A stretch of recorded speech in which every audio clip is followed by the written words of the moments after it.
You're cruising down the road with a buddy when suddenly a car swerves and hits him, tossing him like a rag doll across the concrete.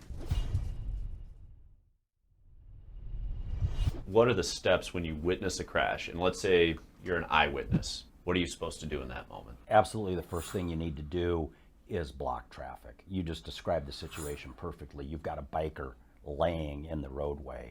If you don't block traffic, there's a chance that someone's going to come along and run over this guy that's already laying out in the roadway. So you got to get traffic blocked at both ends of where this guy is laying on the road. And once you've got that traffic blocked, what's the next step you need to take? Now you do what most people's first instinct is, and that's call 911. People often assume that someone else is going to take care of it. Let's say that you're at the scene, there are other people in the vicinity. What you need to do is just point at someone and say, You, call 911. so that everybody's not assuming that somebody's making that call. But get the call into 911 so that emergency qualified help is there as quickly as possible. What other steps can you take at this point that would help? What I've found over the years is that the first instinct of a downed biker, unless he or she is unconscious, is they want to get up. I mean, I've seen more than once guys who had really, really bad multiple compound fractures to a leg, and they're trying to get up.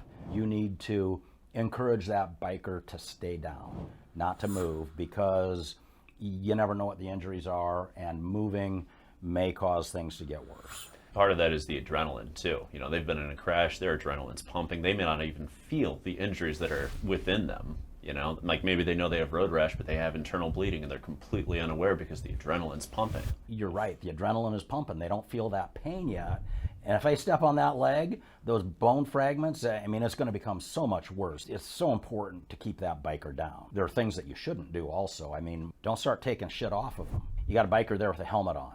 Right. Don't take it off. They may have a serious neck injury that you'll make worse. Do not try to take their helmet off. Don't try to take anything off them, because you can absolutely make their injuries worse by doing that. Paramedics really get into that too. You see them with scissors cutting the clothes off them rather than trying to take them off. And there's a reason for that. It's to prevent additional injuries from happening. Paramedics are trained to do these things. Most of us are not trained. We're going to run the risk of worsening an already bad situation.